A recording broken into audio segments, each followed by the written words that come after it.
चलिए दोस्तों, तो आज हम लोग चर्चा करेंगे भारतीय संविधान सभा पर। संविधान सभा का गठन कैसे हुआ था। कैबिनेट मिशन जो कि 24 मार्च 1946 को भारत में आया था। कैबिनेट मिशन योजना के आधार पर ही संविधान सभा का निर्माण हुआ था। कैबिनेट मिशन में कुल 3 सदस्य थे, जिनका कैबिनेट मिशन के अध्यक्ष थे लॉरेंसन, और 2 अन्य सदस्य जिनका नाम है क्रिप्स और अलेक्जेंडर। ठीक है, तो हमसे क्वेश्चन भी पूछता है कि कैबिनेट मिशन के अध्यक्ष कौन थे, तो लॉरेंसन थे। कैबिनेट मिशन भारत कब आया था, तो 24 मार्च 1946 में आया था। फिर बात करते हैं, संविधान सभा में कुल सदस्यों की संख्या 389 थी, जिनमें 292 ब्रिटिश प्रांत के प्रतिनिधि थे, 93 देसी रियासत के प्रतिनिधि थे तथा 4 चीफ कमिश्नर क्षेत्रों के प्रतिनिधि थे। ठीक है, कैबिनेट मिशन योजना के अनुसार जुलाई 1946 में संविधान सभा का चुनाव हुआ, जिसमें कांग्रेस को 208 सीट, मुस्लिम लीग को 73 सीट और 15 निर्दलीय प्रतिनिधि निर्वाचित हुए। उसके बाद संविधान सभा का प्रथम बैठक 9 दिसंबर 1946 को दिल्ली के सेंट्रल हॉल यानी कि पुस्तकालय भवन में हुआ था। इस बैठक में कुल 211 लोग शामिल हुए थे। इस बैठक में सबसे बुजुर्ग व्यक्ति डॉक्टर सच्चिदानंद सिन्हा थे, जिन्हें अस्थायी अध्यक्ष के रूप में चुना गया। इस बैठक का मुस्लिम लीग ने बहिष्कार किया था। ठीक है, फिर दूसरी संविधान सभा की बैठक हुई 11 दिसंबर 1946 को, जिसमें राजेंद्र प्रसाद को अस्थायी अध्यक्ष बनाया गया और उपाध्यक्ष बनाया गया H.C. मुखर्जी को बनाया गया था। संविधान सभा की तीसरी बैठक 13 दिसंबर 1946 को हुआ था, जिसमें जवाहरलाल नेहरू ने उद्देशिका प्रस्तुत किए थे। अगर पूछता है आपसे कि उद्देशिका तैयार किसने किया था, तो मोतीलाल नेहरू ने। जवाहरलाल नेहरू के पिता थे मोतीलाल नेहरू।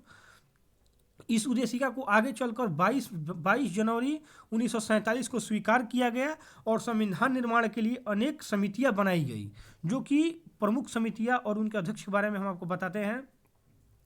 संघ समिति एवं संघीय समिति, जवाहरलाल नेहरू इसके अध्यक्ष थे। प्रांतीय समिति, अल्पसंख्यक समिति और मौलिक अधिकार समिति के वल्लभ भाई पटेल थे अध्यक्ष। झंडा समिति और संचालन समिति के अध्यक्ष थे डॉक्टर राजेंद्र प्रसाद। याद करने का ट्रिक है, झंडा का संचालन कौन कर रहा था, तो राजेंद्र प्रसाद करते हैं। झंडा का संचालन कौन कर रहा था, तो राजेंद्र प्रसाद कर रहे थे।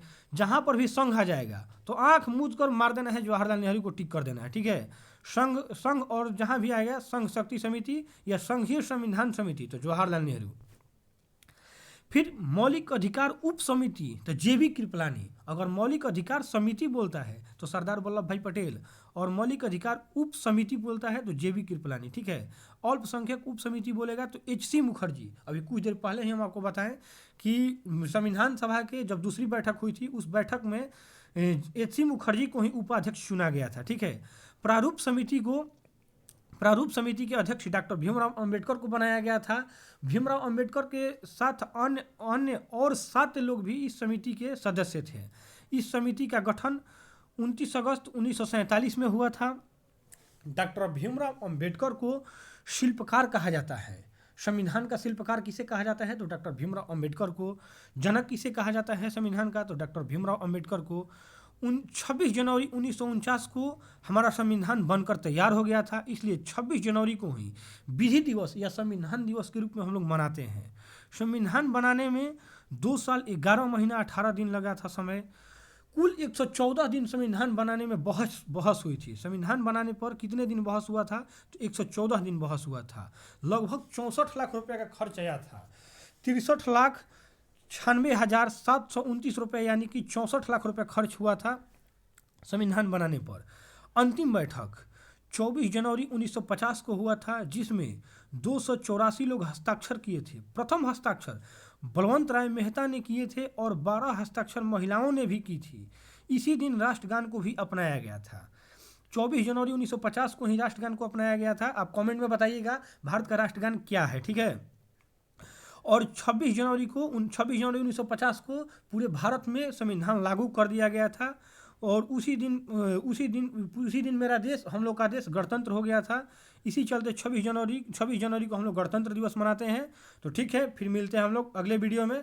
तब तक के लिए जय हिंद।